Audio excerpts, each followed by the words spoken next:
Bonjour tout le monde, c'est Maxence. Aujourd'hui, on va essayer de comprendre ensemble l'évolution de la médecine antique en moins de 10 minutes, et ce, à travers des images et des vidéos du jeu Assassin's Creed Odyssey. Donc, il faut savoir que la médecine, au sens qu'on l'entend aujourd'hui, apparaît très tardivement dans la Grèce antique. En effet, la médecine est d'abord une pratique mystique, religieuse, très attachée à la mythologie. C'est pourquoi Dieu, demi-dieu et héros sont tenus pour responsables des épidémies. On peut d'ailleurs citer l'œuvre qu'on a dû étudier l'année dernière avec Madame Chalère, Oedipe de Sophocle, où Apollon répond à la peste sur Thèbes. Donc ça, c'est illustré par la peinture de Charles-François Jalabert sur la droite. Donc on a quelques pathologies, folie, cécité, stérilité et impuissance, qui étaient considérées comme des châtiments divins. Et inversement, la guérison est perçue comme une faveur des dieux.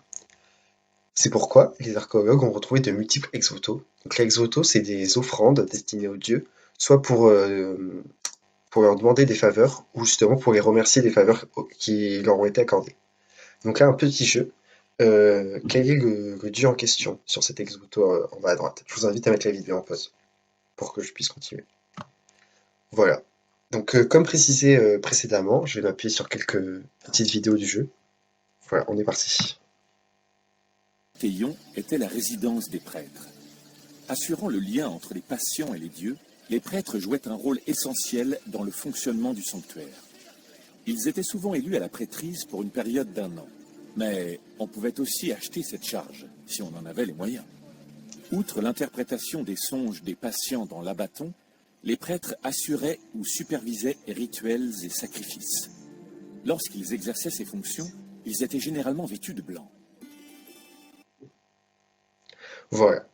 Donc, à retenir globalement, les médecins de l'époque proto-historique grecque ont constitué à peu près en l'an moins 2000 avant Jésus-Christ, étaient des prêtres. Les songes, donc ça c'est un aspect très important que j'ai décidé de pas trop développer dans ma présentation, mais les songes occupaient une place prépondérante dans la médecine antique et globalement dans toute la Grèce antique. Enfin, les prêtres étaient de riches citoyens. Donc vous êtes encore mis à contribution ici, je vous invite donc à mettre la vidéo en pause.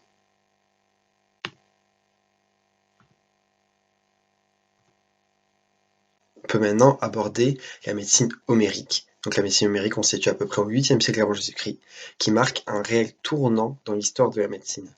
Si dans ses œuvres, Homère décrit une médecine globalement archaïque, on a d'ailleurs l'épilepsie dans l'Iliade qui est appelée mal sacré, ou encore dans l'Odyssée les blessures du vice qui sont guéries à l'aide d'incantations, Homère est vraiment très novateur parce qu'il distingue les médecins des prêtres et des magiciens. En effet, les médecins, presque exclusivement militaires, possèdent quelques notions de chirurgie, d'anatomie, mais aussi de thérapeutique. En effet, 147 blessures sont répertoriées dans l'Iliade, et les médecins savent identifier les points faibles du corps humain. On connaît le talon d'Achille, mais aussi le gosier. Une autre figure emblématique qui permet cette transition de la médecine mystique, religieuse, vers la médecine vraiment rationnelle que l'on connaît aujourd'hui, c'est Asclépios. Pius est né mortel. Il était le fruit des amours entre le dieu Apollon et Coronis, également une mortelle. Ayant découvert que Coronis lui était infidèle, Apollo la tua et ordonna que son corps soit brûlé sur un bûcher funéraire. Cependant, avant que les flammes ne consument le corps de Coronis, il sauva l'enfant qu'elle portait. Apollon remit le nouveau-né au centaure Chiron, qui éleva Asclépios et lui enseigna la médecine. Donc voilà, à travers cette vidéo, on découvre l'origine mythologique d'Asclépios. Mais il faut savoir qu'avant d'être divinisé, Asclépios était un médecin qui a réellement existé en moins 1250 en Thessalie. À l'époque, il était tellement inconcevable qu'un grec puisse réaliser de telles prouesses médicales qu'il a fallu qu'il soit divinisé à sa mort. Donc son attribut, c'est un bâton orné d'un serpent qui, avec le temps, a été remplacé par le caducée d'Hermès, que l'on peut observer sur des timbres ou même sur quelques pharmacies. Et les rumeurs racontent que des serpents non venimeux se promenaient en toute liberté dans les temples d'Asclépios. Je vais encore m'intéresser à Asclépios et plus précisément à sa descendance. La divinité grecque aurait donné naissance à 9 enfants: Hygie, Panacée, Podalyre, Macaon, Télesphore, Acéso, Élée, Gazo et Méditrine. Cependant, seuls Hygie, Méditrine et Panacée sont parvenus jusqu'aux Français. Donc pour Hygie et Panacée, je vous laisse deviner. Pour Méditrine, c'est plus compliqué, il faudra se porter du côté des Italiens. c'est les Meditrinalia. En fait, ce sont des fêtes qui se passent en Italie, durant lesquelles on mélange deux vins pour donner une solution qui aurait des propriétés thérapeutiques. Donc, comme vous pouvez le voir, on reste quand même dans le lexique de la médecine. J'ai inséré quelques photos. Donc, d'un côté, le sanctuaire d'Asclépios en Épidaure, et de l'autre, la modélisation dans le jeu Assassin's Creed. Vous l'avez peut-être vu pendant votre voyage en Grèce, je ne sais pas. Encore un autre héritage d'Asclépios, ce sont les Asclépiades. Donc en fait, ce sont les disciples d'Asclépios qui s'initiaient à une forme de médecine rationnelle que l'on connaît aujourd'hui. Et donc c'est sous l'égide des Asclépiades qu'Hippocrate, j'en parle enfin, le père de la médecine moderne, réalise ses prouesses médicales. Donc la médecine hippocratique, ancêtre de la médecine actuelle. On se situe à peu près au 5e siècle avant Jésus-Christ. Et donc la médecine hippocratique rompt vraiment avec la religion, le mysticisme et la philosophie. Et donc Hippocrate lui-même contribue à cette transition en suggérant que la maladie n'est pas un châtiment divin, mais bien un trouble qui serait dû à l'alimentation ou à l'environnement. Si le conseil d'Hippocrate peut aujourd'hui nous paraître évident, il est très novateur pour l'époque.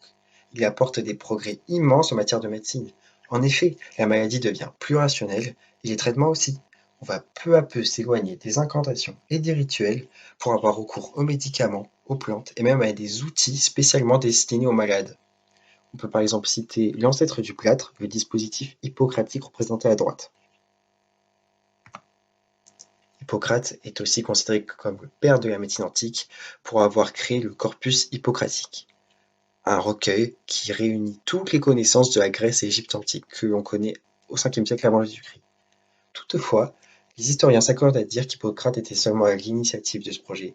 En effet, tout porte à croire que ce recueil a été rédigé par les disciples d'Hippocrate sur une période qui s'étend sur plus d'un siècle. Hippocrate est également reconnu pour avoir instauré une méthode rigoureuse en ce qui concerne les conditions opératoires. En effet, il rédige des rapports dans lesquels figurent les instruments, les plantes utilisées, mais également l'emplacement du médecin et la position du patient. La rigueur va de pair avec l'éthique chez Hippocrate, qui considère comme une qualité essentielle pour un bon médecin. C'est pourquoi il a donné son nom au célèbre serment d'Hippocrate, texte déontologique par excellence. La rigueur d'Hippocrate l'amène aussi à classer les maladies en 4 catégories: aiguës, chroniques, endémiques et épidémiques, mais également à préciser le vocabulaire médical, via des termes qu'on utilise encore aujourd'hui, tels que rechute, crise, paroxysme, pic ou encore convalescence. Enfin, un des derniers apports d'Hippocrate à la médecine qu'on connaît aujourd'hui, c'est l'initiation au diagnostic. Donc on va plus se contenter du pronostic, donc la façon dont la maladie du patient évolue, mais on va aussi s'intéresser au diagnostic, c'est-à-dire à comprendre l'origine de la maladie. Bon, c'est bien beau, j'ai dit tous les aspects positifs d'Hippocrate, mais personne n'est parfait. Du coup, on va aussi voir les aspects négatifs. Hippocrate n'échappe pas à la règle des autres savants grecs, qui se sont appuyés sur des théories qui s'avèrent fausses. En ce qui concerne Hippocrate, il s'agit de la théorie des 4 humeurs, qui occupe une place prépondérante dans sa médecine. Toutefois, je décide de ne pas trop détailler cette partie, puisqu'il me semble qu'une autre personne aborde déjà ce sujet. Il faut juste retenir qu'Hippocrate devient parfois un argument d'autorité utilisé à mauvais escient. Il en découle une longue période de stagnation en matière de progrès médical. Donc, je vais terminer cette présentation par une petite vidéo. Voilà. Bonjour tout le monde, c'est Maxence. On se retrouve une dernière fois sur le jeu Assassin's Creed. Donc, on se situe à Kos, juste ici, à droite. Voilà, donc là une petite carte de la Grèce antique. Donc Kos, finalement, ça fait partie des X-Cyclades, donc tout celle-ci. Et on s'intéresse à Kos aujourd'hui parce qu'Hippocrate est né à Kos, tout simplement. Et donc, du coup, on peut y retrouver quelques bâtiments qui lui sont associés. Et là, je me propose vite fait de vous présenter l'école d'Hippocrate. Enfin, une de ces écoles en tout cas. Vision d'ensemble. Voilà, donc on peut retrouver sur la façade de l'école un des blasons associés à l'île de Kos. Il faut cliquer sur en savoir plus. Donc globalement, toutes ces informations elles sont répertoriées dans la présentation. Quelques précisions. Hippocrate est mort en Thessalie vers l'âge de 85 ans. Il acquit une grande renommée auprès de ses contemporains et Platon affirme même que c'est lui qui inventa la méthode scientifique. Voilà. Un petit tour du monument.